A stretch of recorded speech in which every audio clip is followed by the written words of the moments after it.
Front pages this morning full of stories about Keir Starmer and his foreign policy. Israel blasts Starmer over recognition of Palestine. Front page of the Times. Front page of the Daily Mail. Starmer's reward for Hamas. Israel and the US hit out at Labour's plan to recognise Palestine as Kemi accuses the Prime Minister of political posturing at its very worst. And the front page of the Telegraph, for good measure. Starmer is rewarding Hamas on Palestine. Let's face it, this is a Prime Minister who would rather do anything rather than actually admit to having a massive problem with the people of this country. Over the weekend, I pointed this out. I wrote a piece for the Telegraph that, you know, all he wanted to talk about was Gaza. All he wanted to tweet about was Gaza until the Lionesses won the Euros, and then he wanted to tweet about that. But what he didn't want to tweet about, and hasn't tweeted about, was what was going on in the country at the weekend. To wit, very many conversations being had, many protests going on outside of migrant hotels. The biggest one probably in Epping, one going on in Canary Wharf, another one going on in Bournemouth, another one going on in Altrincham up in Manchester, another one going on in Aldershot, a big march going on in Scotland, in Glasgow, calling for mass deportations of migrants, people who are coming here and literally taking the mickey. As I said, we had some footage yesterday which we showed of inside the Copthorne Hotel in West Sussex near Crawley, near Gatwick Airport, where people are living very high on the hog. And Starmer doesn't want to mention it.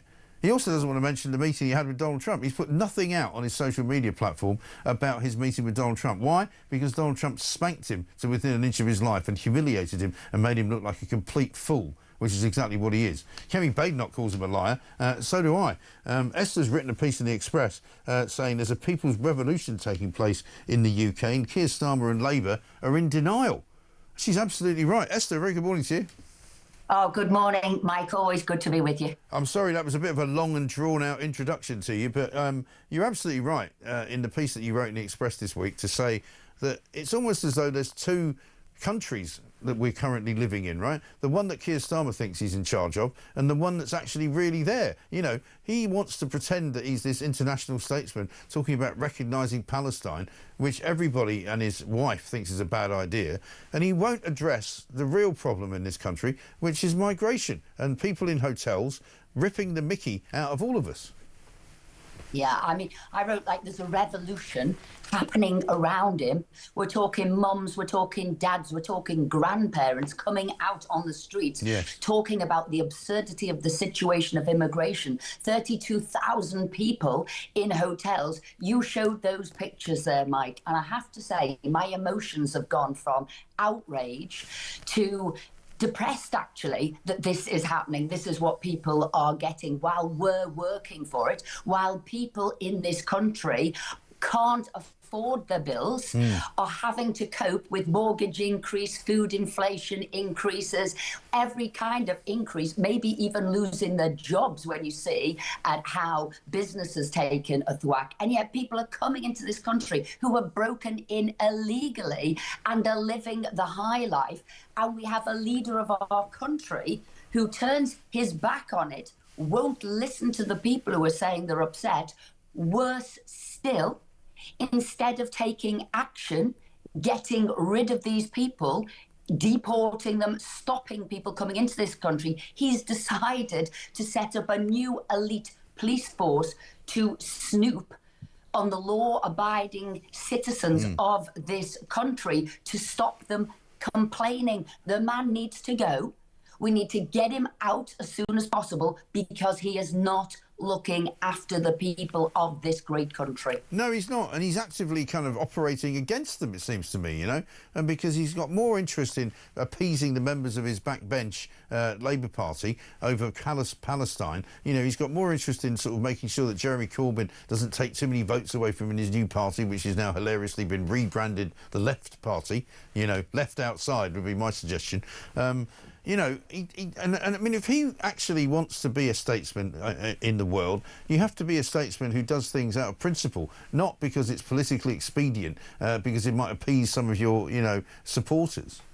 Yeah, I mean, we thought this from day one, didn't we? Well, what does he believe in? What are his principles? And people like myself had said, well, look, he's a lawyer. You must remember that. He talks to whatever brief he was handed that day. So there isn't a deep thinking here. So he's got the headlines like smash the gangs.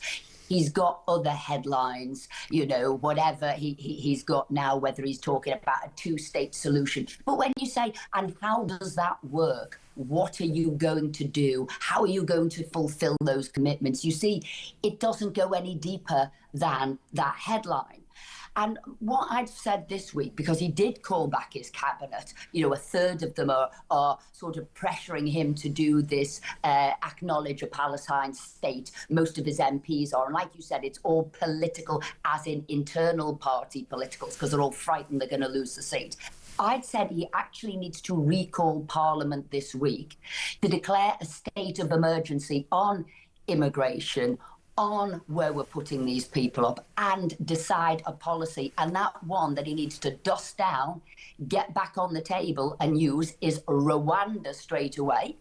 Basically, Trump used that Rwanda-style scheme, and he's used it in Guatemala, El Salvador, and he stopped immigration pretty much coming in from the Mexican border. We need to do the same thing, not them posing and pouncing about in the cabinet talking about what they're doing in Palestine. They need to get Parliament back to start saying, and this is how we're dealing with immigration. Yeah, because that is the thing that staggers me, right? In addition to the complete and utter nonsense of him not replaying anything from Donald Trump's visit as though literally it didn't happen, you know, because it was so embarrassing to him that he's obviously instructed all of his little boys in the social media team, for heaven's sake, don't put anything out about what Donald Trump said to me because, you know, it looks really, really bad. You know, he's had, you know, the Czech Republic's Prime Minister in town.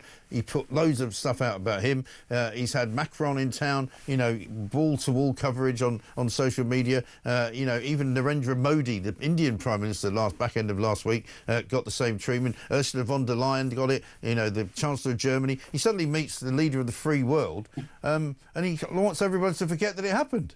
Yeah, because in his world, what is important is, at the moment, you know, Palestine and what he's doing there.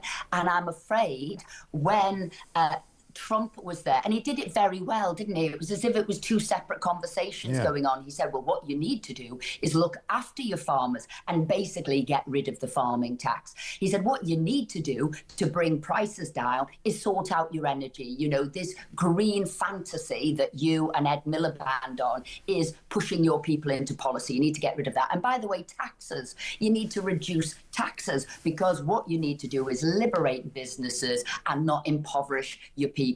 And he said those key things, if you want to remain leader, this is what you need to do. And I think it was cleverly said, but he got a real thwacking on what he was doing about farmers, something else that Keir Starmer lied about. Farmers would be safe. We would look after farmers. And what has he done? He's absolutely crucified them. And again, in denial of that. I look at the pictures here, and he is just like a man. He's like a robot. He's sort of there in person, but you can tell there's nothing going on between his ears. No, there really isn't. And we had Kemi Badenoch in here yesterday. I'm just going to play you a short clip. We played it just at the top of the show there, and I think this is a pretty serious allegation from her. I believe that she's right, by the way. I asked her about Keir Starmer and his lies. We actually had a video of how many times he had told lies at the dispatch box. Sometimes I can tell it's because he doesn't even know. When I ask him questions, he doesn't answer a lot of times because he doesn't know the answer. You know, say what? We actually had a video of how many times he had told lies at the dispatch box. So it sounds like you do believe that he's a liar, though. Yeah, he is. I mean, you know, that is the leader of the opposition, a very esteemed politician, a woman who is taken very seriously in the world, saying that the Prime Minister of Great Britain and Northern Ireland, the United Kingdom of that, is a liar. That's quite an extraordinary allegation, isn't it? Well, I listened to the whole interview yesterday, Mike. I thought it was a cracking interview you did, and I thought she gave a very good account of what was going on. And by the way, she is right, because when she asks him at the dispatch box anything about sort of the tax rates going up and how employers' national insurance contribution have impacted impacted businesses and what they've also done with the public sector, because obviously it impacts them as well. He never has an answer.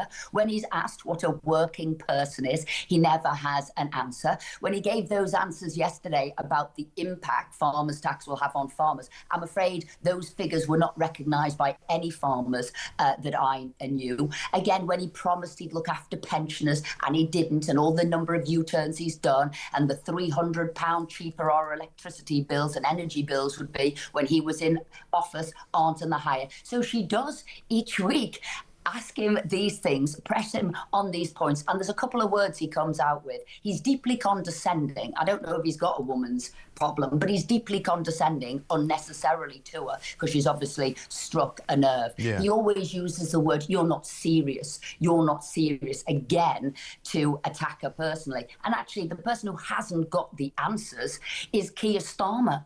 The person who's not being a serious leader for our country is Keir Starmer. And I think the public, because I listen to your show every day, every morning, we wake up together.